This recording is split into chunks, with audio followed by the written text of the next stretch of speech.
बिस्मिल्लाहिर्रहमानिर्रहीम। अस्सलाम वालेकुम। आज आपके साथ गाजर के मुरब्बे की कमर्शियल रेसिपी शेयर करूंगी कि बाज़ार में मुरब्बा किस तरह बनाकर तैयार किया जाता है और किस तरह महफूज किया जाता है कि मुरब्बा 2 साल तक ख़राब नहीं होगा।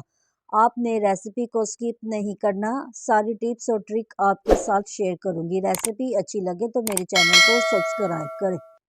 मुरब्बा बनाने के लिए सबसे पहले मैंने 2.5 किलो गाजरें ली थी और इसके छिलके उतार कर इसको अच्छी तरह से साफ़ कर लिया था। हमारे पास 2 किलो बाकी गाजरें बाकी रह गई हैं। अब हम इन गाजरों की कटिंग करेंगे। मोटी वाली गाजरों को आपने दरमियान में से कट कर देना है। जो पतली वाली गाजरें हैं इनको आपने ऐसे ही रहने देना है। इसका पीछे वाला हिस्सा भी आपने रिमूव कर देना है। तमाम गाजरों को आपने दरमियान में से कट कर कर इसको एक साइड पे रख देना है। ठीक है।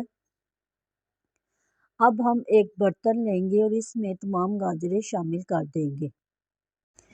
आपने कोशिश करनी है कि गाजरें लाल वाली लें। तमाम गाजरें कढ़ाई में शामिल कर दें। जब गाजरें कढ़ाई में शामिल कर दे तो अब हम इसमें पानी शामिल करेंगे। आपने इसमें 1.5 लीटर पानी का इस्तेमाल करना है।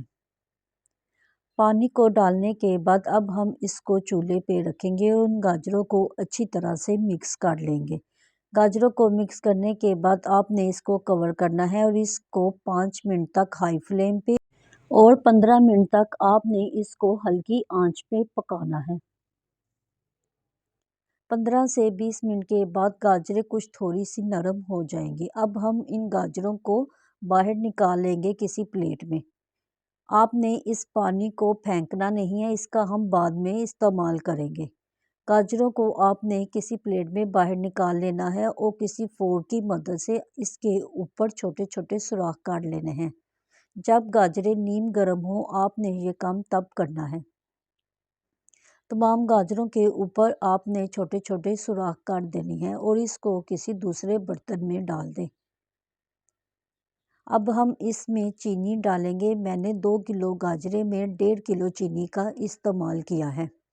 तमाम चीनी को आपने गाजरों के ऊपर डाल देना है। ये काम आपने भी नीम गर्म गाजर के साथ ही करना है।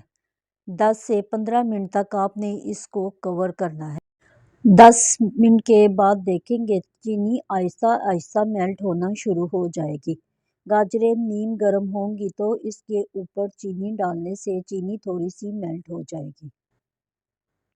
अब हमने वही बर्तन लेना है और इसमें पानी शामिल करना है। मैं वही पानी का इस्तेमाल कर रही हूँ जिसमें गाजरों को बॉईल किया था।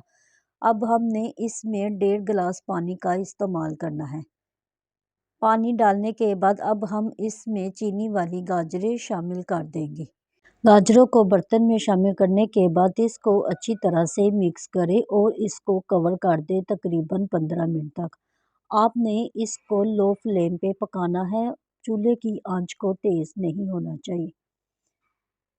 10 से 15 मिनट तक इसको मुसलसल पकाकर रेडी करना है। आपने ये गाजर का मुरब्बा खुले बर्तन में बनाकर रेडी करना है। इससे गाजरें टूटेंगी भी नहीं।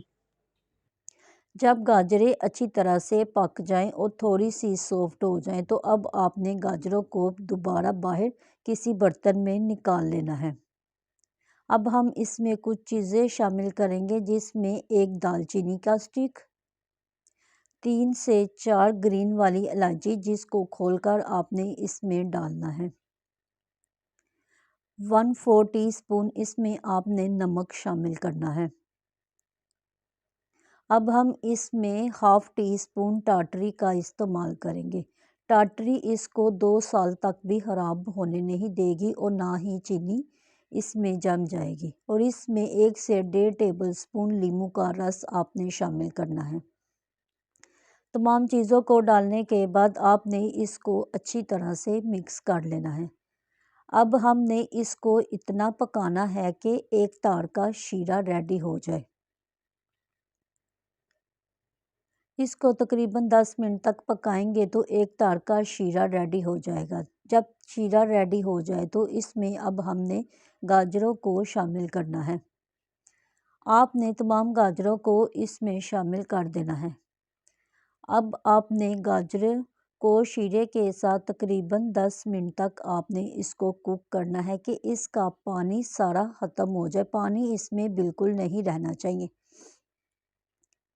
10 से 15 मिनट तक आपने इसको पकाना है तो ये पक कर रेडी हो जाएगा। अब हम चूल्हे को बंद कर देते हैं और इसको ठंडा करने के लिए रख देते हैं। ठंडा करने के बाद इसकी कुछ लुक इस तरह होगी। बाज़ार में कमर्शियल तरीके से बिल्कुल इसी तरह सेम तरीका ही इस्तेमाल किया जाता है। अब हम इसको डिश आउट करेंगे। सारी टिप्स को फॉलो करेंगे तो बेहतरीन मुरब्बा बनकर रेडी। आपने देखा ना ही इसका कलर ख़राब हुआ है और ना ही हमारी कोई गाजर टूटी है। बहुत ही सॉफ्ट और मज़े का ये बनकर रेडी हुआ है। रेसिपी को ज़रूर ट्राई करना। रेसिपी अच्छी लगे तो इसको लाइक करें और इसको शेयर करें। अब आप इसको महफूज कैसे कर सकते हैं, आपने एक एयर टाइट जार लेना है और सारा मुरब्बा आपने इसमें डाल देना है। तमाम मुरब्बे को आपने एयर टाइट जार में डालना है और इसका शीरा भी इसी के साथ डाल देना है। मुरब्बे को डालने के बाद आपने इसके ढक्कन को अच्छी तरह से बंद कर देना है। आप इसको फ्रिज में रखें या बाहर काउंटर पे रखें, 2 साल तक मुरब्बा ख़राब नहीं होगा। उम्मीद है आज की रेसिपी आपको अच्छी लगी होगी। रेसिपी अच्छी लगे तो मेरे चैनल को सब्सक्राइब करें। मिलते हैं नई रेसिपी के साथ। अल्लाह हाफिज़।